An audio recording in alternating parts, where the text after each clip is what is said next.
fait de la partie Torah. C'est-à-dire, on va pas. Genève, Comment? Genève. Ouais. C'est-à-dire le mot. En fait, Adam, le mot. Adam, ça s'écrit Aleph Dalet Mem. D'accord? Et maintenant, il faut savoir qu'on va pouvoir décortiquer ce mot et arriver à le comprendre et à le visualiser différemment. Ceux qui vont voir la vidéo, ils vont avoir le vertige hein, parce que ça bouge. Ça bouge, hein? Ouais, c'est dur. Bon, c'est pas grave. Alors voilà, Adam Arishon, c'est Aleph Dalet Mem. Alors maintenant, il va falloir savoir qu'est-ce que la Torah veut nous dire et veut nous apprendre en, en, en nous disant que le premier homme s'appelle Adam. D'abord, elle veut nous dire une chose qui est très intéressante, c'est que dans la Gemara Sanhedrin, vous avez entendu parler de Sanhedrin? D'accord. Alors Sanhedrin, la Gemara Sanhedrin qui est à page Lamed Chet Amud Bet en haut. Donc c'est Lamed Chet, c'est 38. Amud Bet, ça veut dire que c'est tu as le recto et le verso. Donc c'est la partie verso. Et c'est en haut de la Gemara où il va y avoir un Rav qui va nous expliquer un sujet comme ça. Il va nous dire voilà que la première heure du jour, écoutez bien, parce que c'est très important, on va voir si vous arrivez à comprendre ce que je dis. La première heure du jour, Akadosh Baruch Hu a récupéré toute la poussière de la terre, a ramené toute la poussière. Il en a fait une masse. La deuxième heure, il en a mis. Il a- dans la première heure, il a ramassé toute la terre du monde. La deuxième heure, il en a fait une masse. La troisième heure, il a mis les membres. Il a positionné les membres. La quatrième heure, il a insufflé la neshama, l'âme, à l'intérieur de cette masse de terre. Et la cinquième heure, c'est marqué comme ça dans la Gemara en tous les cas, Amad al-Raglav, il s'est tenu sur ses pieds. En hébreu, Amad, il s'est tenu, Amida, il s'est tenu al-Raglav sur ses pieds. D'accord? Donc il s'est tenu debout. Alors maintenant, nous, on va essayer de comprendre de quoi ça nous parle, cette histoire-là. Alors vous savez que la journée comporte 24 heures. D'accord? Maintenant, 24 heures, vous savez que quelle que soit la période de l'année, que ce soit en hiver ou en été, la nuit fait 12 heures et le jour fait 12 heures. Et donc en fait, on va se retrouver l'été à avoir des heures de jour plus longues que des heures de nuit. D'accord? D'ailleurs, si vous regardez Kolji par exemple, ou d'autres programmes, si vous voulez, qui vous montrent les horaires, ben, vous allez voir qu'on va vous donner le Shaot Zmaniot, le temps de l'heure. L'heure, des fois, elle va mesurer 1 heure et quart, ou des fois, elle va mesurer 1 heure et demie, ou des fois, enfin bon, ça dépend de la période de l'année où l'heure, ben, le temps de l'heure va être différent d'un moment à un autre. Mais nous, il faut savoir que pour la Gemara, le temps que les goïms, le temps qui est mesuré par les goïms n'est pas le même que notre temps à nous. Nous, c'est 1 heure. Voilà. L'heure, chez les goïms, l'heure, elle mesure par exemple 1 heure et quart, mais chez nous, ça mesure 1 heure. On regarde pas, on compare pas notre temps avec le temps des nations. D'accord? Donc nous, 1 heure, c'est 1 heure. Maintenant, il y a donc 12 heures de jour et 12 heures de nuit.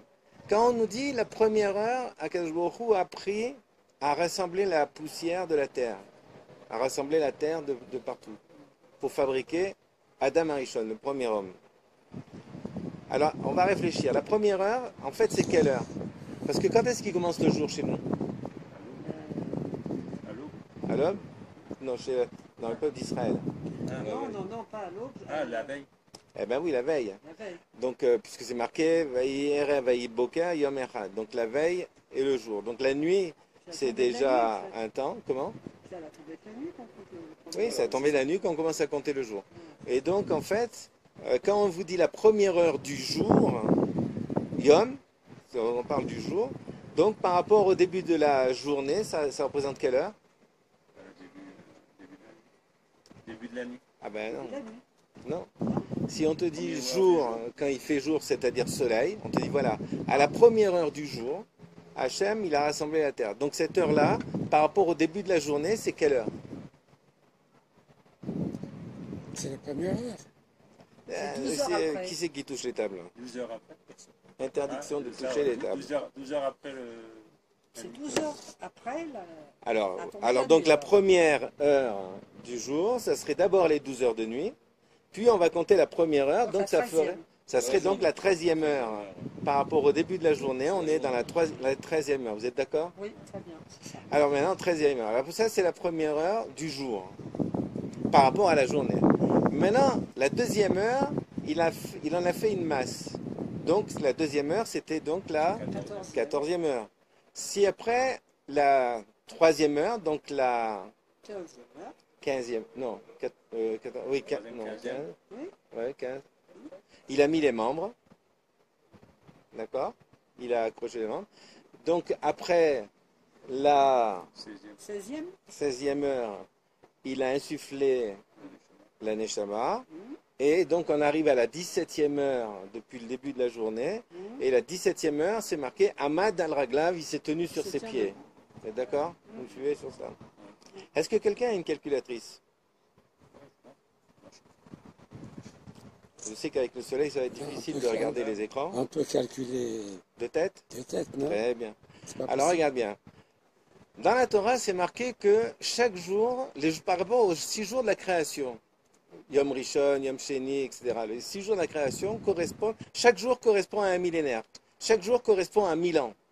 Ça veut dire, si vous voulez voir qu'est-ce qui s'est passé dans un millénaire, ben vous analysez ce qui s'est passé dans le premier jour de la création tel que ça a été écrit dans le Sefer Torah, et à ce moment-là, vous allez comprendre le millénaire complet, depuis le début du jour jusqu'à la fin du jour. De la même manière, donc là, nous, on est dans quel millénaire? 6e. Sixième. On est dans le Sixième. 6e millénaire, vous êtes d'accord? Puisqu'on est en 5700. Oui. Tout le monde est d'accord? La fin du 6e. Je parle sous votre contrôle. Hein. Alors,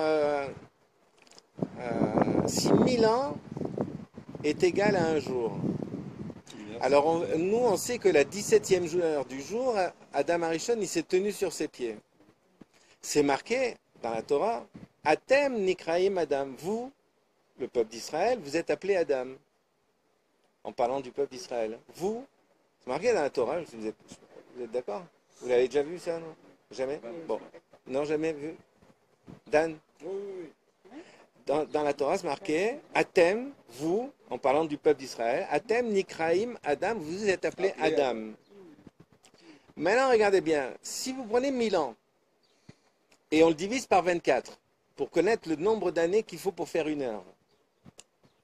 Alors, on a un mathématicien ici, est-ce que je vois? 41,66. Combien? 41,66. Voilà. 41,66. Ça, c'est le temps de une heure en année. Vous êtes d'accord? Est-ce que vous avez suivi depuis le début? D'accord. Vous avez 1000 ans. Concordance. 1000 ans est égal à une journée. Maintenant, si 1000 ans est égal à une journée, je divise 1000 divisé par 24 et je trouve 41,6 qui est le temps d'une heure. Vous êtes d'accord? Maintenant, quand est-ce que Adam Arishon s'est tenu sur ses pieds? Sous-entendu, quand est-ce que Israël va se tenir sur ses pieds?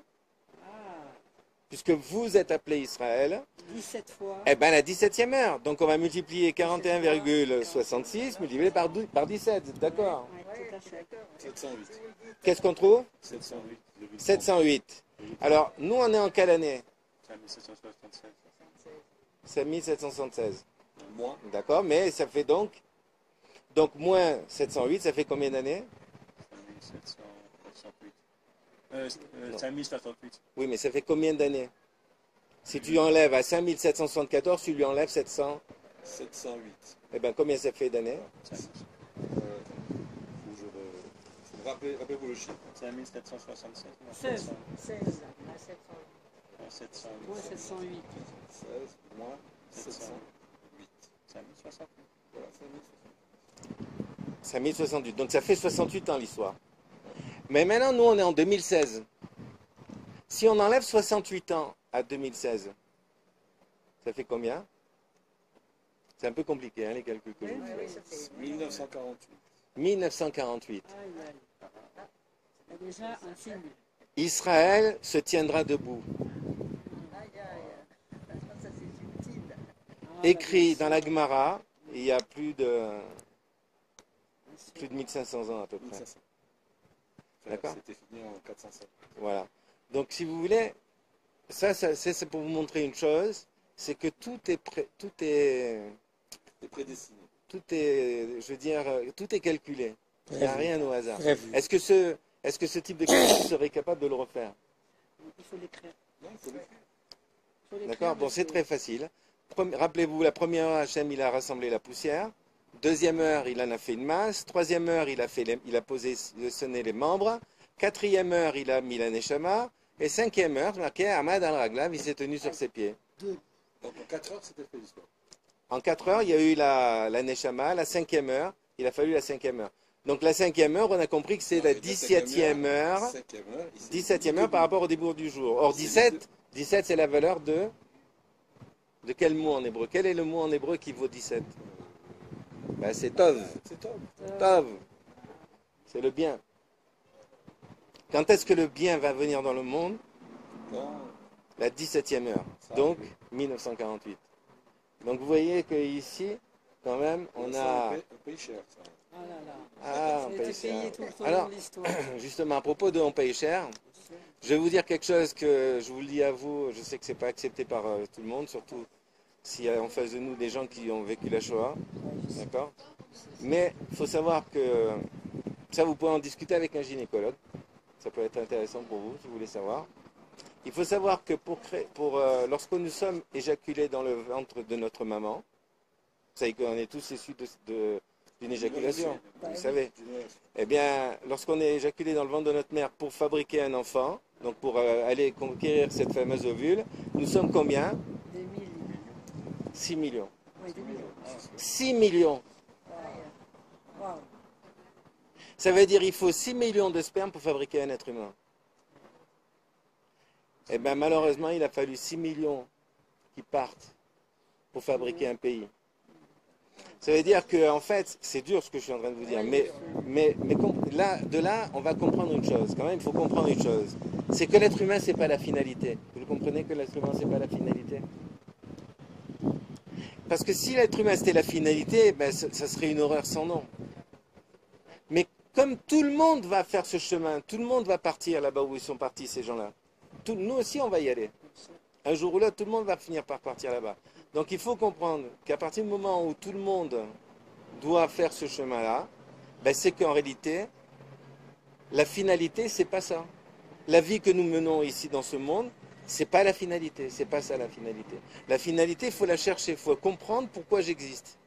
Le but de l'existence, c'est important de comprendre l'existence, pourquoi, à quoi ça sert. Qu'est-ce que ça veut dire? Je viens au monde et je vais vivre une vie de souffrance avec des problèmes, des autres qui nous écrasent là, à Nice, on voit le carnage qu'ils ont fait. Et quoi, c'est quoi la vie? Alors c'est souffrir toute sa vie, de travailler comme un dingue pour arriver à manger et à boire. Et puis finalement, pour qu'à la fin, comme une fois, je me rappelle, un rav nous avait dit, voilà, imaginons que un bonhomme, eh ben, il construit un building. Il fait une tour gigantesque, un gratte-ciel, donc il met des millions et des millions des ouvriers de tous les côtés pour fabriquer ce building. Il met l'électricité, il met l'eau, il met tout ce qu'il faut pour ce building. Et quand le building est fini et que maintenant c'est le moment d'habiter, de faire rentrer les gens pour y habiter, ben, qu'est-ce qui se passe? Il met une bombe et il fait tout exploser. Le building il s'écroule. Alors, qu'est-ce que vous en pensez de cette idée-là? Eh bien, en fait, en réalité, le problème, il est là. C'est que nous, on va passer toute une vie à travailler comme des dingues, à construire, à se marier, à avoir des enfants, à avoir des petits-enfants. Et une fois que la maison, elle est pleine avec les enfants, les femmes, les petits-enfants, toute la maison remplie, eh bien, on quitte ce monde.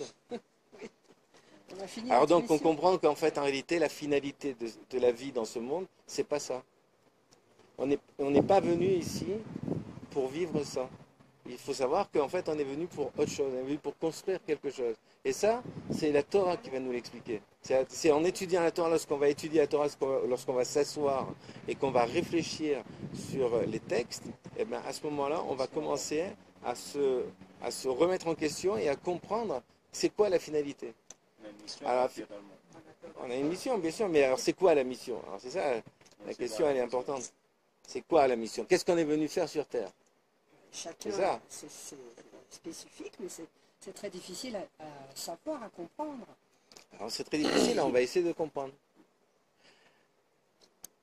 Si on réfléchit bien, d'après ce qui est écrit dans la Torah, alors si tu comptes bien avec ta calculette, tu vas voir que non seulement ça tombe 1948, mais qu'en plus de ça, moi j'ai un gars qui m'a fait le calcul lorsque j'ai fait cette démonstration, ça tombe exactement le jour où il y a eu la signature de l'indépendance de l'État d'Israël. Donc vous prenez les virgules et vous faites le même système dans l'année. Vous dites l'année c'est égal à 24 heures, donc vous divisez 12 mois par 24 heures, ou 365 jours par 24 heures, vous allez trouver le temps d'une heure, vous multipliez par la virgule et vous allez tomber le jour où il y a eu la signature de l'indépendance. Et ça, donc si vous voulez, quand il y a une précision au laser... Et c'est ce qui est incroyable, c'est que ça, des calculs comme ça, pour atteindre... Alors oui, mais la Gemara, elle nous dit rien. La Gemara, quand elle nous explique... C'est que toi, tu as repensé...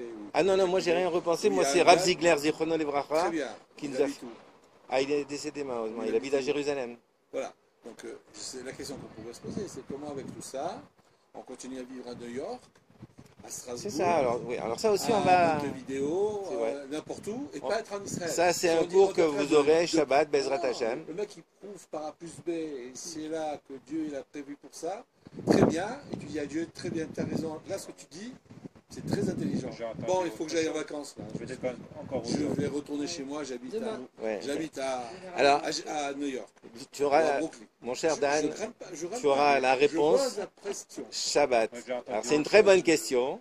Et Shabbat, Israël a Bezrat encore besoin Hashem. aujourd'hui d'avoir une diaspora. Comment? Israël a encore besoin aujourd'hui d'avoir une diaspora. Alors il faut savoir Simplement pourquoi et pour comment infléchir et de qu'est-ce temps qui en se temps passe les- exactement et c'est quoi, qu'est-ce que Kadosh Baruch Hu, il est en train de nous faire, et à quoi il joue et qu'est-ce qui Le se mec, passe il reste en dehors. dans la vérité. C'est la même chose. On a eu pareil dans l'histoire. On va pas Oui. on va pas juger les gens aujourd'hui. C'est très difficile. Jugeons les gens de Babylone. Oui. Quand Ezra est venu en Israël, il est venu à 42 000 personnes. Quand Nehemia est venu en Israël, il est venu avec 72 000 personnes. Alors, c'est ça, il y a une discussion, est-ce qu'ils ne sont pas venus ensemble? Oui. Est-ce que c'est 42 et 72? Il n'y a pas trop de problème pour l'instant. Donc, ils sont rentrés en Israël. Et qu'est-ce qu'a fait Ezra à la fin de sa vie? Il est retourné en Israël. Non, il est retourné à Babylone. Il est Ah, à la mort fin de sa vie, oui. à Babylone. Oui. C'est-à-dire, qu'est-ce qu'il a fait à la fin de sa vie? Il est retourné à Babylone. Et c'est ce que faisait le truc. Donc, là-bas, ils reconstruisaient le temple. Et ça a marché. Ouais. Et ça marche. Puisqu'ils sont en train de reconstruire. Ils ont mis près de 150 ans. Mais ça commence et ça a marché. Et en plus, encore une fois, la même histoire que maintenant. Ouais, je retourne chez moi, les gars. Ça y est, j'ai fini mon boulot. On a l'impression que le boulot n'est pas là, il est là-bas. Ah non, Ouais. c'était là-bas. Non, non, en fait, en réalité, il faut bien comprendre aussi ça. Je vous le montrerai si ça vous intéresse. Ben, je peux essayer de vous le dire par cœur. On va voir si par cœur vous arrivez à comprendre le mécanisme. C'est marqué dans la Torah. Est-ce que d'abord tu sais combien de temps le premier Beth Amikdash il a duré? 300 quelques. Non, il a duré 410 ans. 410 ans. 410. Et le deuxième? Il est. Ah, je ne sais pas. Alors le deuxième c'est 420. Oui, oui, Donc c'est le ça. premier a duré 410 ans, le deuxième Beth Amikdash, la durée de vie du premier Beth Amikdash est 410, la deuxième durée de vie du deuxième Beth Amikdash, ça a duré 420 ans. Ok? Alors maintenant regardez bien, dans le désert, dans la paracha de Teruma, qui parle de la construction du Mishkan, à un moment donné, je crois que c'est le verset Zayin, si mes souvenirs sont bons, donc à un moment donné, la Torah va dire Va'asuli Migdash veshachantim betocham. Ils me feront un Migdash et je résiderai parmi eux. Alors les Chachamim ils ont dit parmi eux, Va'asuli Migdash, donc Migdash c'est au singulier, veshachantim betocham, je résiderai parmi eux, donc sous-entendu parmi eux c'est au pluriel. Je comprends que parmi eux, on ne parle pas du Migdash, on parle du peuple d'Israël, que il résidera parmi le peuple d'Israël. C'est ça la première. Le Midrash va nous expliquer qu'on comprend les choses de cette façon-là. Mais maintenant, il faut comprendre une chose, c'est que la Torah, c'est pas un livre d'histoire. C'est pas non plus un livre qui est là pour nous raconter des histoires, etc. Elle est là pour nous montrer des choses. Regardez bien. La Torah elle a été écrite donc il y a, c'était en l'an 2448. 400, oui. Hein? Et donc, qu'est-ce qui se passe? C'est qu'à ce moment-là, qu'est-ce qui va être écrit? Ve'asuli Migdash. Alors ils me feront un Migdash. Mais le problème qu'il y a, c'est que là, ce qu'ils étaient en train de programmer pour à construire, ce n'était pas un Migdash, c'était un Mishkan. Donc on a un problème. C'est que déjà, on parle d'un Mishkan, mais le texte ne nous dit pas un Mishkan, il nous dit un Migdash. Et donc, déjà, c'est une première question. Deuxième question, Vesharanti Betoram, je résiderai parmi eux. Donc d'abord, ils ont fait un seul Mishkan, et donc si on veut prendre le texte à la lettre, ils vont me faire un Migdash. Bon, je peux dire bon, que le Mishkan, c'est un Migdash, un micro Beth Migdash. Vesharanti Betoram, je vais résider parmi eux, mais là aussi on a un problème, c'est qu'il n'y a eu qu'un seul Mishkan, il n'y a pas eu deux Migdash. Parce que le minimum du pluriel, c'est deux. Parce que s'il y avait eu trois, ben, il y aurait marqué, ils vont m'en faire trois.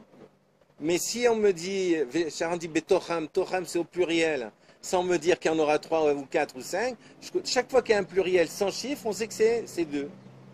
On sait que c'est 2. Ça, c'est une règle de base de l'étude de la Torah. D'accord? Donc, Migdash, eh ben, on va se dire, bon, ben, finalement, c'est pas le Mishkan, donc ça peut être que le Beth Amikdash. On parle du Beth Amikdash. Alors, Ve'asuli Mishkan, Migdash, ils vont me faire un Migdash, vous avez entendu un Beth Amikdash, Vesharanti Betoram, je résiderai dans les deux. Il y aura deux Beth Amikdash. Je vais résider dans mes deux Beth Amikdash. Le premier et le deuxième. Alors, regardez bien la Torah, ce qu'elle va dire. Vesharanti, le mot, Ve'asuli Migdash, il me faudra un Migdash, Vesharanti Betoram, je résiderai parmi eux. Or là aussi c'est pareil, c'est que normalement on aurait dû avoir marqué Vesharan. Vesharan, ça veut dire je réside. Alors, et là il reste deux lettres. Si je veux lire Vesharan, au lieu de lire Vesharanti, je vais lire Vesharan, eh bien on va enlever deux lettres qui sont le Tav et le Yud. Et Tav et Yud, Tav ça vaut 400 et Yud ça vaut 10. Donc ça fait 410. Sous-entendu que la durée de vie du premier Beth Amikdash, je vais résider dans le premier Beth Amikdash 410 ans. Maintenant, regardez bien, dans le même mot, si on prend le mot Vesharanti, et vous enlevez le Vav, le Shin, le Nun, Vesharan, Ti, et vous enlevez le Yud. Donc Vav, Shin, Nun, Yud. Ça fait le mot Vesheni, Vesheni, et le deuxième. Alors, et le deuxième, quelles sont les lettres qui restent? Ben, il va rester le Tav, Vesharan, Shach, il y a le Chaf, donc on va enlever le Tav et le Kaf. Or Tav c'est 400 et Kaf c'est 20. Donc 420. Et Vesheni 420. J'ai entendu, dans le premier je vais vivre 410 ans et dans le deuxième je vais vivre 420. Mais c'est marqué combien? 1500 ans avant la construction du Beth Amikdash. Donc déjà, la durée de vie du premier était déjà prévue et la durée de vie du deuxième était prévue. Tout est prévu. Alors qu'est-ce qui se passe là? Et puis moi, j'en vois que deux dans l'histoire. Où est le troisième? Où est le troisième Beth Amikdash? Puisqu'on nous parle tous qu'il va y avoir un troisième Beth Amikdash. Alors il est où ce troisième Beth Amikdash? Alors regardez bien. Pour voir le troisième Beth Amikdash, il faut aller dans la paracha qui suit. La paracha qui suit, c'est marqué comme ça. Ve'ata. Vous savez que c'est à l'époque où il y a Moshe Rabbeinu qui a eu un petit souci avec les Bnei Israël parce qu'on a fait le Vaudor. Et donc, en fait, en réalité, Akadosh Baruch Hu a voulu détruire le peuple d'Israël. Moshe, il s'est fâché avec Hachem. Il lui a dit, écoute, si tu les détruis, alors efface-moi de ton livre. Et c'est marqué comme ça, Mechanina Mesifrecha, efface-moi de ton livre, Mesifrecha, Sefercha, ton livre, d'accord? Et on peut lire aussi, au lieu de lire Mesifrecha, on peut lire Vesefer Kaf, Vesefer Kaf, dans le 20e livre. Or, le 20e livre, c'est quel paracha? La 20e paracha, c'est Tetzavé, Veata Tetzavé. Dans toute la paracha, le nombre de Moshe n'apparaît pas. D'accord? Donc maintenant, regardez bien. Ve'ata tetzavé. Le premier passouk est très intéressant. Ben, toute la Torah est intéressante. Mais là, par rapport à ce que je suis en train de vous dire, c'est intéressant d'analyser le premier. Je ne sais pas si vous arrivez à tout capter et à tout intégrer parce que c'est tellement extraordinaire. Je m'endors là, ce que tu as. Un millionier. Et surtout que tu es en plus au soleil, donc ça favorise le sommeil. Alors, regardez bien. Alors, Ve'ata tetzavé. Et béné Israël. Tu vas ordonner aux enfants d'Israël, Veikrou elecha, ils prendront pour toi shemen zaït, de l'huile d'olive. L'huile shemen, c'est de l'huile zaït d'olive. Zar c'est pur. Katit la maor. Katit, ça veut dire concassé. C'est que l'olive, on va la briser. Concassé. Alors, Katit la Maor, pour éclairer, Léa Alot, et pour faire monter, Ner Tamid, la lumière éternelle. Ner Tamid, le Ner Tamid, la lumière, Ner c'est la lumière, Tamid, éternel. D'accord? Alors maintenant, regardez bien. Ve'ata tetzavé et bene Israël ve'ikru elecha, ils prendront pour toi, Shemen Zaït, de l'huile d'olive, Zar, pur, Katit, Katit. Le mot Katit, comment il s'écrit? Il s'écrit Kav, Tav, Katit, Yud, Tav. Or, Kav, Tav, bah, c'est 420. Et Yud, Tav, c'est 410. Et ça forme quel mot? Ça forme le mot concassé. Vous avez entendu que les deux premiers Beth Amikdash, ils vont être concassés. C'est-à-dire, non seulement je vais vivre que 410 et 420, mais en plus de ça, c'est pas que c'est comme une maison, par exemple, elle a été construite, finalement, elle est abandonnée. Non, non, concassée, ça veut dire elle va être détruite. Mais c'est par ce concassé que le troisième va... Alors regardez bien, mais pourquoi concassé? Quel est le mot qui suit? La Maor, pour éclairer. Quand quelqu'un il se pince le doigt dans une porte, eh ben, il sait que là ça fait mal, et ben, il ne le refera plus. C'est pareil aussi quand il lui arrive un problème, enfin moi je suis un très mauvais exemple, puisque je reproduis sans arrêt les mêmes erreurs. mais bon, normalement, lorsqu'on prend la leçon de quelque chose qui nous arrive et qui nous fait mal, eh ben, on essaie de ne pas recommencer, quoi. Et là aussi, la Maor, ça éclaire. C'est-à-dire que quelqu'un reçoit un coup, eh ben, il a vu, il a été éclairé par la problématique de ce qui vient de lui arriver. Et qu'est-ce qui est marqué après la Maor? Léa Alot, pour faire monter, Ner Tamid, la lumière éternelle. Sous-entendu que les deux premiers Beth Amikdash vont être concassés. Mais pourquoi? Pour éclairer et pour faire en sorte que le troisième Beth Amikdash, Ner Tamid, sera éternel. Pourquoi? Parce que quand on a vécu la destruction du premier et la destruction du deuxième, et que maintenant on est en train de reconstruire à la sueur de notre front, eh ben maintenant on a compris qu'il faut faire attention, quoi. Juste une petite parenthèse. Oui, jeune homme. J'ai des différenciations entre nerf et or. C'est synonyme? Alors, ner, c'est la bougie. La bougie, merde. Oui, vous avez dit la. Alors, katit, la maor, maor pour éclairer, ner pour éclairer quoi? La bougie pour éclairer ner. Or n'est pas la lumière. Ner, c'est pas la lumière. Nerf, c'est pas le mais or, Ner, c'est le nirot, ce sont Or, des. or, je veux dire, or. Or, oui, Or, c'est la lumière, bien sûr. c'est nerf, c'est Katit, la maor, pour éclairer, la maor, pour faire la lumière. Donc nerf, c'est à la fois éclairé. Non, ner, c'est la bougie. Oui, c'est Nerf, c'est la bougie et nerf, or, c'est la lumière. Ah oui, c'est la bougie. La bougie qui éclaire. Qui éclaire parce qu'elle est allumée. Ner, la lot, ner, tamid, la lumière éternelle qui va être éclairée, qui va éclairer éternellement. D'accord? Mais pourquoi elle va pouvoir éclairer éternellement? Parce que les deux premiers Beth Amikdash, eh ben, ils vont être concassés, ils vont être détruits. D'accord? Donc il faut comprendre. Même par exemple dans les cours que nous allons suivre là pendant cette semaine et la semaine prochaine, pour ceux qui restent, eh bien vous allez comprendre que même la faute du veau d'or était prévue. Elle était nécessaire. Elle était prévue pour Moshe Rabbeinu. C'était une épreuve pour Moshe Rabbeinu et il faut comprendre quelle a été l'épreuve de Moshe Rabbeinu à travers la faute du veau d'or et pourquoi il lui est arrivé cette histoire-là et pourquoi le peuple d'Israël a fauté. Enfin, tout a une signification profonde. On a la chance, au Hachem, aujourd'hui, on a des maîtres, je veux dire, des maîtres véritablement en Israël qui sont extraordinaires, qui ont une vision, et puis en plus une transmission, parce qu'aujourd'hui, par rapport à avant, aujourd'hui, ils ont déterré les textes de la mer morte, ils ont déterré, ils ont été dans les gnisotes, dans les endroits où ils ont enterré des textes, ils ont retrouvé des vieux textes, des textes extraordinaires. Par exemple, le Talmud. Est-ce que vous savez que le Talmud a été censuré par les catholiques? Pourquoi? Pourquoi, d'après vous? Pourquoi les catholiques nous ont censuré le Talmud? Ça les arrangeait pas? Mais pourquoi? Ça dévoilait leur falsification.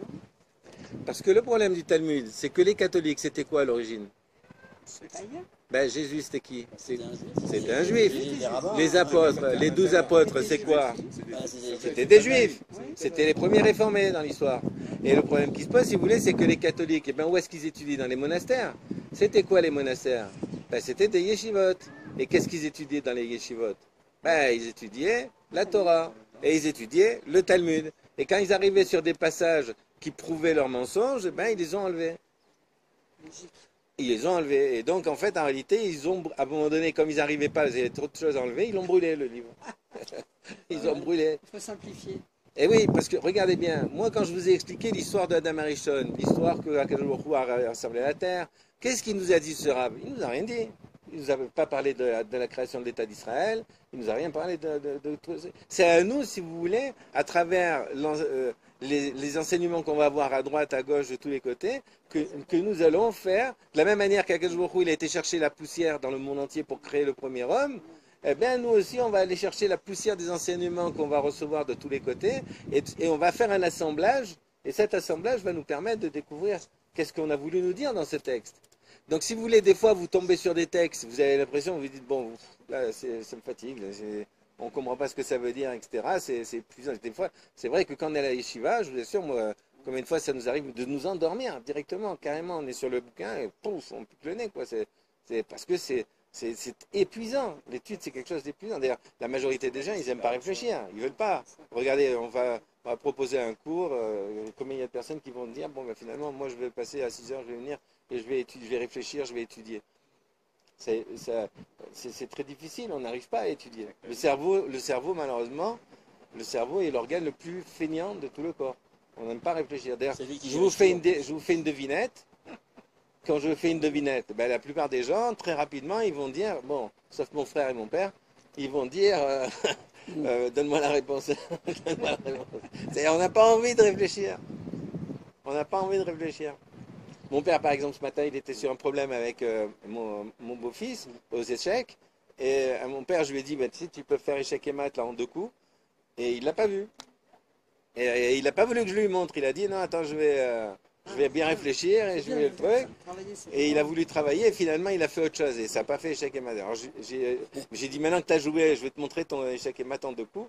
Et je lui ai montré l'échec et mat en 2 coups et ça, et il a vu qu'effectivement en 2 coups on pouvait faire échec et mat. Donc si vous voulez, des fois, on voit la chose, elle est devant nous, devant nos yeux, mais on ne la voit pas. Oui, mais quand on arrive, on a l'œil extérieur. Oui, c'est ça, on a l'œil extérieur. Lui, il a fixé depuis une demi-heure, 3 quarts d'heure. J'étais là, j'étais témoin, donc il fixait, il était concentré, on ne voit pas tout. Ouais. Donc vous qui arrivez comme ça, vous voyez les erreurs. Tout à fait. Alors maintenant, bon, quelle heure est-vous? Parce qu'il ne faudrait pas rater la prière de 7h30. 7h20. 6h30. 6h30, ah, ben ça va, on a largement le temps. Alors, je ne sais pas si ça continue à tourner ici. Oui, a priori, ça continue parce que je me filme. C'est bien, c'est super. Mais malheureusement, il bouge parce que je vais le mettre sur le site internet. Avec le soleil, vous ne voyez pas grand-chose en plus. Non, mais lui, Non, moi, je ne vois pas, mais lui, il me voit parce que je suis éclairé. c'est ce qui compte. Quel site c'est?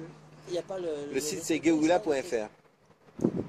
Mais il est en construction, donc pour l'instant, il n'y a rien. Ah bon, il y avait sur YouTube. Il va y avoir, Sur oui, YouTube. alors je suis en train de mettre sur YouTube mes vidéos et puis petit à petit, je vais les insérer dans le site internet. Ça avance.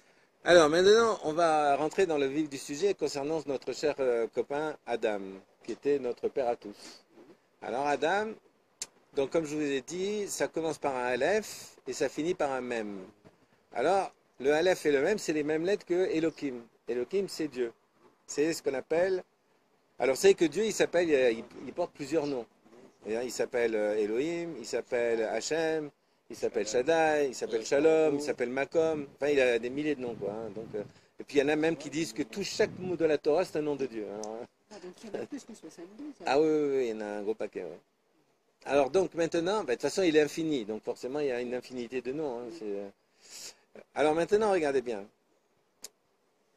La particularité, moi par exemple, bon, je vous dis simplement, donc si vous voulez, les païens à l'époque ils avaient beaucoup de dieux. Pourquoi ils avaient beaucoup de dieux? Parce que, en fait, est-ce qu'il y aurait plusieurs... Nous on sait qu'il y a un seul Dieu qui va s'exprimer de différentes façons, mais les Goïms ils croyaient qu'il y avait 50 000 dieux. Le dieu de la mer, le dieu du feu, le dieu de ci, le dieu de ça, etc. Bon. Et ça, en fait, en réalité, où est l'erreur? Cherchez l'erreur. Alors l'erreur, c'est quoi? Ben, moi, par exemple, je suis tout seul, mais des fois je suis gentil, des fois je suis méchant, des fois je suis agréable, des fois je suis pas agréable, des fois je suis généreux, des fois je suis égoïste, des fois je suis radin, enfin bref, mais c'est toujours moi. Mais alors les gens qui vont me voir, ben, ils vont avoir, si vous voulez, une image de moi au moment où à l'instant T où ils m'ont vu, ils vont dire, ah celui-là, ben, c'est un généreux. Ah, celui-là, non, c'est un voyou. Ah, celui-là, non, c'est un égoïste. Ah, celui-là, c'est un méchant. Ah, celui-là, c'est un coléreux. Mais en fait, ils parlent toujours de moi. Mais eux, comme ils m'ont vu à l'instant T, à un moment donné où je m'exprime de telle et telle façon, ben, ils vont garder cette image de moi. Et donc, ils vont penser que je suis toujours comme ça. Mais en fait, je ne suis pas toujours comme ça. Et de la même manière, Akadosh Baruch Hu aussi c'est pareil. Comme les hommes vont se comporter dans ce monde, ben on va avoir comme un miroir. Maïm alab maïm, c'est-à-dire de la même manière que quand tu te vois ton reflet dans l'eau, ben, si tu fais la grimace, tu vas avoir une grimace. Si tu fais un sourire, tu vas avoir un sourire. De la même manière, Akadosh Baruch Hu vis-à-vis de nous, ben, si on fait beaucoup de bêtises, eh ben, il va être méchant. Si on est très gentil, qu'on fait ce qu'on doit faire, eh ben, il va être plus cool, quoi. Donc en fait, Akadosh Baruch Hu, il est comme ça. Alors maintenant, il faut essayer de comprendre c'est quoi ce mot Elohim. Elohim, c'est ce qu'on appelle la Midat Hadin. La Midat Hadin, c'est la rigueur. Alors, pour comprendre la rigueur, c'est la même valeur numérique que Teva. Teva, c'est la nature. Alors, quel rapport il y a entre la rigueur et la nature? Ben, regardez bien, dans le corps humain, vous avez ici le tronc, le cœur. Par exemple, à l'entrée de Shabbat, il va vous dire, bon, écoute, Habibi, on se revoit à Motzei Shabbat, là, maintenant, Motzei Shabbat, alors, laisse-moi tranquille, je veux passer mon Shabbat moi aussi tranquille. Et je m'arrête de battre, et puis je reprendrai Motzei Shabbat. Est-ce que le cœur, il a le droit de dire ça? Ben non. Eh non, il fonctionne 24h/24, 7 jours sur 7. Les poumons, est-ce qu'ils peuvent s'arrêter aussi? Non plus. Les reins, est-ce qu'ils peuvent s'arrêter? Non. Donc c'est ça la Midat Hadin. La Midat Hadin, c'est quelque chose qui est rigoureux, quelque chose qui s'arrête jamais, quelque chose qui fonctionne tout le temps, d'accord? Qui s'arrête jamais. Et au milieu, on a un Dalet. Vous avez donc la première lettre, c'est un Aleph, la deuxième lettre, la dernière lettre, c'est un Mem, mais au milieu, on a ce qu'on appelle un Dalet. Et Dalet, c'est, en hébreu, Dalet, c'est... C'est la porte. Oui, c'est la porte, bien sûr. Mais c'est aussi Dalout. Ah, ça. Dal. Dal, c'est le pauvre. D'accord? En hébreu, Dal, ça veut dire le pauvre. D'ailleurs, en français, c'est que l'argot français a repris beaucoup de mots hébreux. Et souvent, quand on a faim, on va dire j'ai la J'ai la dalle. On dit aussi je n'ai que dalle. Voilà, je n'ai que dalle. Voilà. J'ai rien, moi, je sais. Alors, à Paris, par exemple, ils ont fait une association pour les sans-logement. Ils ont appelé Droit au logement. Vous savez, les initiales, c'est dalle. C'est pareil. Donc, c'est toujours la même histoire. On voit que le mot dalle, ça veut dire le pauvre. D'ailleurs, même quand on construit un immeuble, le premier plancher où il n'y a rien, c'est la dalle. C'est elle qui porte le monde. En plus, c'est elle qui porte le monde. Vous voyez que donc les pauvres, On la voit pas. c'est eux qui portent le monde. Et on va comprendre pourquoi les pauvres, ils portent le monde. Vous allez comprendre, même ça, vous allez le comprendre. C'est extraordinaire. De savoir pourquoi ce monde, il vit grâce aux pauvres. C'est extraordinaire. Alors maintenant, regardez bien. Donc, dalle, c'est le pauvre. Mais l'être humain, il n'est pas pauvre. Il y a des Richards, il y a des Bill Gates qui sont multimilliardaires. Pourquoi on va dire le dalle? S'il travaille, il va s'enrichir. Donc pourquoi tu m'appelles ça le dalle? Ils sont peut-être pauvres dans leur tête. Alors voilà, il faut essayer d'analyser ça pour comprendre ça. Il faut savoir que le dalet, c'est le chiffre 4 aussi. Aleph, Bet, Gimel, Dalet, le chiffre 4. Or dans ce monde, vous avez 4 règnes. Vous avez 4 règnes. Le règne humain, donc l'être humain, après le règne animal, le règne végétal et le règne minéral. Donc on a 4 règnes, ok? La Torah, elle va dire, dans les Pirkei Avot, lorsqu'on va étudier entre Pessah et Shavuot, on va nous dire, Ezeu Ashir Amesamer Bechelko, qui est l'homme riche, celui qui est heureux de sa part. Amesamer, heureux, Mesamer, il est Samear Bechelko de sa part. Samear, c'est Simcha, il est content de ce qu'il a. Bon, Hachem, ce que j'ai, merci mon Dieu. Alors, si on analyse bien, donc le riche, c'est celui qui est heureux de sa part. Alors maintenant, ça c'est la Torah, elle nous donne un petit clin d'œil, on dit attention, le riche, ne te fie pas à ce que tu es en train de voir, c'est celui qui est heureux de sa part. Alors, maintenant on va analyser l'histoire et on va regarder. Si je compare l'homme avec l'animal, je vais m'apercevoir que l'animal, il a l'air d'être... Enfin, le chien, quand je le vois, ou les vaches, quand elles ont mangé, elles ont brouté, elles ont de quoi... D'abord, elles n'ont même pas besoin de travailler pour avoir de quoi manger. Puis ils mangent... Ils ont un cycle de vie, ils viennent au monde comme nous, ils vivent leur vie, ils construisent leur petite famille, et puis après ils quittent ce monde. C'est exactement comme nous, il n'y a pas de différence. La différence qu'il y a, c'est qu'ils n'ont pas besoin d'aller voir le psychiatre, ils n'ont pas besoin d'aller... ils n'ont pas Ils n'ont pas toute la problématique intellectuelle que nous avons, nous, de savoir qu'est-ce que je vais manger ce soir, ah bon, ce soir, et demain, est-ce que je vais avoir à manger. Ils sont connectés à la Teva, donc à Dieu. Ils sont connectés au ils n'ont pas de, ils ont pas la problématique de la vie. Comment je vais payer mes impôts, etc., etc. Quoi, c'est pas comment je vais payer mon loyer, comment je vais payer ma bouffe, comment je vais acheter les trucs, comment je vais. Et puis il faut pas que je rate mon plat parce que si je ratais mon plat, ben, c'est de la nourriture qui va partir en l'air. Enfin bref, ils n'ont pas ce problème. Eux, ils s'allongent, ils mangent et puis ils dorment. Le chien, vous le voyez, une fois qu'il a mangé, il s'allonge au soleil. On appelle ça une vie de chien. Voilà. Et on dit une vie de chien. Alors donc, il est cool quoi. Alors maintenant, regardez bien. Donc on voit que l'animal, a priori, d'après la définition de la Torah qui dit Ezewashir Amesamer Bechelko, celui qui est heureux de sa part, à Samer Bechelko, celui qui est heureux de sa part, on a l'impression que l'animal, quelque part, il est plus heureux que l'homme par rapport à la définition de la Torah. Mais maintenant, quand même, par rapport au végétal, on voit que le chien, quand même, ou l'animal quelconque, il est quand même obligé d'aller chercher sa nourriture. Parce que le végétal, lui, il est enraciné dans la terre, il ne bouge pas. Bah, il pleut, il a aussi un cycle de vie. C'est-à-dire, il vient au monde, il pousse, il grandit, et puis il meurt pareil que nous. C'est pareil. Seulement, la différence qu'il y a, c'est que lui, il attend qu'il pleuve. Il ne peut pas bouger. Il est enraciné dans la terre, il ne bouge pas. Donc, par rapport à l'animal, bah, il n'a pas à s'inquiéter de savoir s'il va manger ou pas manger, parce qu'il ne se pose même pas la question.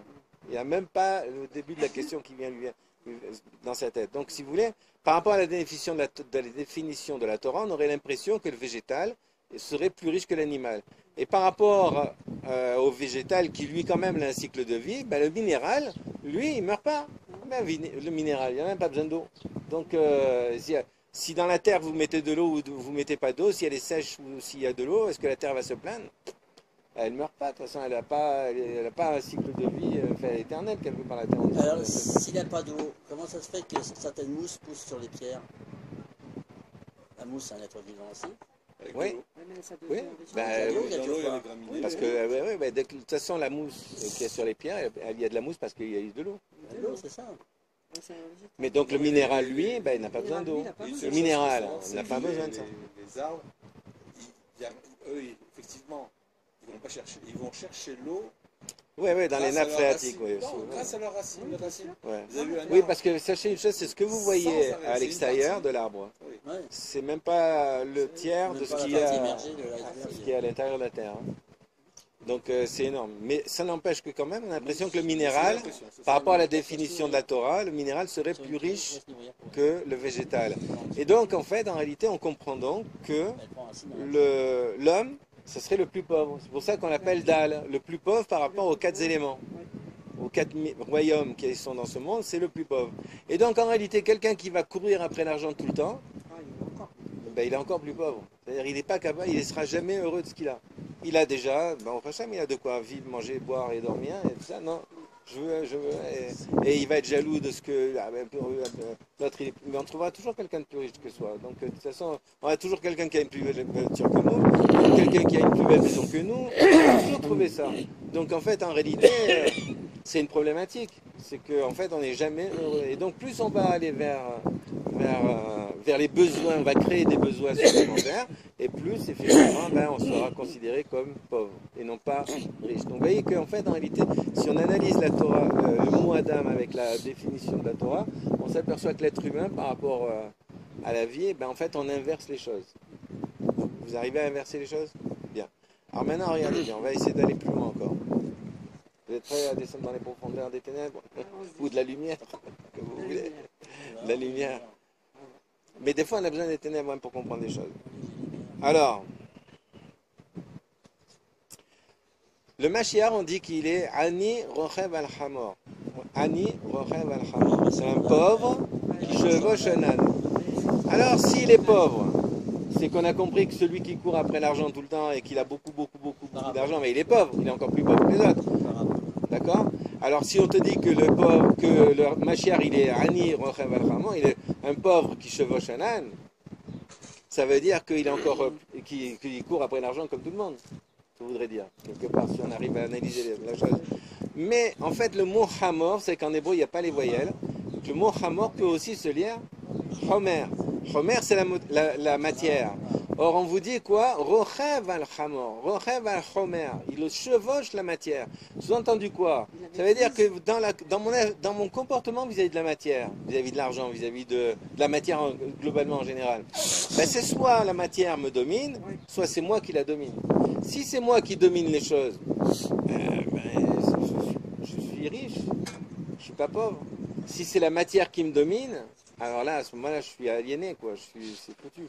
Et c'est ça la problématique. Quand on vous dit que Mashiach, il est Rochev al-Chamor, en fait, donc ça veut dire que dans ce monde, quelque part, on a le droit d'être milliardaire, d'avoir plein d'argent, d'avoir tout ce qu'on veut, des villas, tout ça. Mais en fait, en réalité, est-ce que tout ce que j'ai, je l'ai parce que c'est un besoin essentiel pour ma vie par rapport à ce que je suis en train de faire? Ou est-ce que c'est parce que l'autre, il a aussi la même chose, donc aussi je veux la même chose, etc.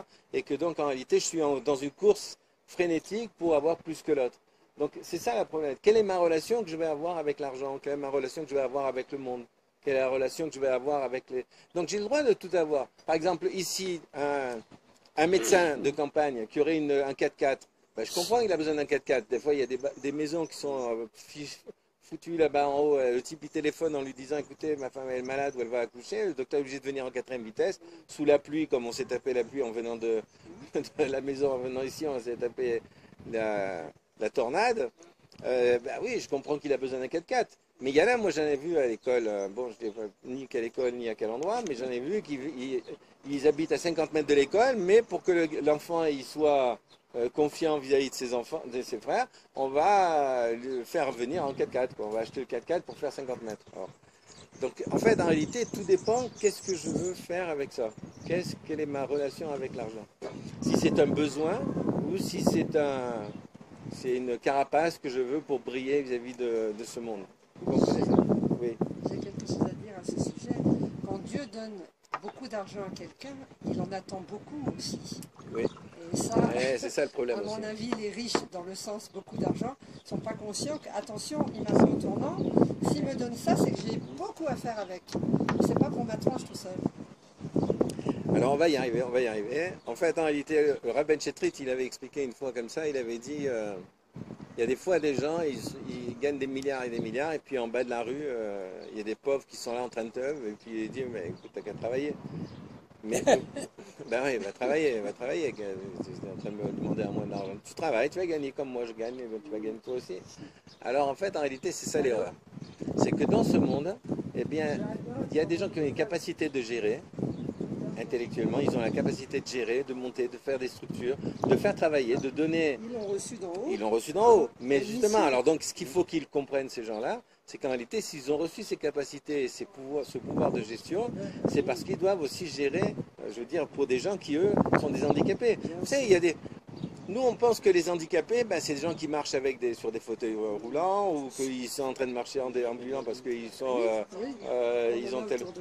Mais non, c'est pas vrai. Il y a des handicapés qui sont tout à fait, vous les voyez, normaux. Vous discutez avec eux, ils ont même du dialogue et tout ça, mais c'est des handicapés. C'est des handicapés. Et on ne s'en rend pas compte. Et ils n'ont pas de capacité de faire telle ou telle chose. Aujourd'hui, par exemple, le monde est handicapé dans le sens où on n'arrive plus à se marier. On n'arrive plus à vivre, à avoir une vie équilibrée, à construire une cellule familiale. Et le monde est handicapé. Donc, si vous voulez, l'handicap, il n'est pas à voir forcément dans des gens qui ont, je ne sais plus quelle maladie, la polio ou je ne sais pas quoi. Là. Pardon? Il n'est pas uniquement physique. Voilà, c'est pas forcément physique. Ça peut être aussi intellectuel. Et d'ailleurs, bon, moi j'ai été à un moment donné dans un asile psychiatrique. Je peux vous dire que j'ai vu véritablement les vrais fous. Vous les voyez, sauf quand ils commencent à parler, là, vous vous rendez compte qu'ils sont fous, mais sinon, tant qu'ils ne parlent pas, vous avez l'impression que vous avez affaire à des gens tout à fait équilibrés, tout à fait normaux. Mais en fait, en réalité, ils ont un problème. Et donc, ces gens-là, il faut qu'ils vivent. Ils sont venus dans ce monde, il faut qu'ils vivent. Et c'est là où on va comprendre aussi que nous vivons grâce aux pauvres. Pourquoi? Alors, comment on peut comprendre que nous vivons grâce aux pauvres? Parce qu'en fait, l'être humain, quand il a été construit, le premier homme, lorsqu'il a été construit, on en revient à Adam, lorsqu'il a été construit, c'est marqué Betselem Elohim Baraoto. À l'image de Dieu, il a été créé. Alors, on ne comprend pas, parce que Maïmonide, il pose la question, il dit, mais attends, je ne comprends pas, Dieu, il n'a pas d'image, puisque c'est interdit de faire une image en plus de Akadosh Baruch Hu. Donc, d'ailleurs, c'est quoi l'image de quand on parle qu'il a été créé, Betselem Elokim, l'image de Dieu, alors, de quoi on parle? Alors, il dit non, c'est des traits de caractère. De la même manière que quand je vous ai fait la démonstration, j'ai des traits de caractère qui sont différents en fonction de la situation, Akadosh Baruch Hu aussi a des traits de caractère. Et l'homme a été créé sous les traits de caractère d'Hachem. Or, quel est le premier trait de caractère d'Hachem? C'est qu'il est Zanet Haolam, il nourrit le monde, il donne Parnassa à tout le monde, il donne l'abondance, il donne l'air. Vous vous rendez compte, si l'air était payant, c'est une catastrophe. On ne pourrait plus vivre, on ne pourrait plus respirer. Si l'eau était, je veux dire, si tous les éléments essentiels qui sont nécessaires pour le corps, on les a à des prix pratiquement à 0 francs, 0 centimes. Quoi. Donc si vous voulez, quand on dit que l'homme est créé à l'image de Dieu, ça veut dire que de la même manière que Akadosh Baruch Hu, il donne et il fait vivre le monde, toi aussi tu as été créé pour donner et faire vivre le monde. Mais le problème, c'est que tout le monde a été créé dans la même idée. Tout le monde a été créé dans l'idée de faire vivre ce monde. Mais le pauvre, lui aussi, il veut faire vivre ce monde. Mais il n'a pas, il ne peut pas. Et donc, en réalité, comment il va faire pour faire vivre le monde? Comment le pauvre va faire vivre le monde? Équilibrer la richesse. Oui, comment il va servir à équilibrer la Parce richesse? que s'il n'y avait que des riches, quand par exemple quelqu'un il vient, il dit je veux acheter j'ai pas besoin de ton argent, je veux pas te faire de la pizza. Alors, c'est très intéressant ce que tu dis. Alors, moi, la réponse que j'aurais voulu donner, c'était d'expliquer que souvent, quand on veut donner à quelqu'un, eh ben, la personne à qui on veut donner, elle refuse ce qu'on veut lui donner. Pourquoi? Parce que, bon, ça aussi c'est quelque chose qu'on va développer, ce sont des idées qu'on va développer dans la semaine. C'est qu'en fait, nous ne sommes pas un corps. Nous sommes ce qu'on appelle des neshamot, des âmes, qui vivent à travers un corps. Le corps est un outil. Vous voyez, par exemple, pour filmer le cours, ben, j'utilise un outil qui s'appelle mon téléphone. D'accord? Et je vais enregistrer ce cours. Je vais donc récupérer après la bande vidéo. Je vais encore retravailler un petit peu le montage. Mais c'est un outil. Mon corps est un outil. J'ai besoin pour boire de l'eau, ben, je peux boire à la bouteille. Ou je peux utiliser un outil qui s'appelle un verre, qui s'appelle un keli, et avec ce keli, je vais pouvoir boire. J'ai besoin, pour pouvoir boire, d'une main. J'ai besoin d'attraper le verre et puis de pouvoir boire. J'ai besoin d'un cerveau pour pouvoir réfléchir. J'ai besoin des yeux pour pouvoir voir. J'ai besoin d'un nez pour pouvoir sentir, respirer. Donc, si vous voulez, tous les organes qui sont dans mon corps, c'est pas une finalité. Pourquoi? Est-ce que vous savez que, par exemple, les yeux?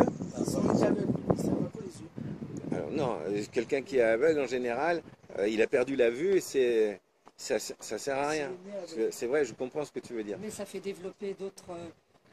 Il Alors, a beaucoup plus d'autres oui, capacités. en fait, que nous. c'est vrai qu'il faut savoir que quelqu'un qui perd la vue, généralement, on a 100% d'énergie.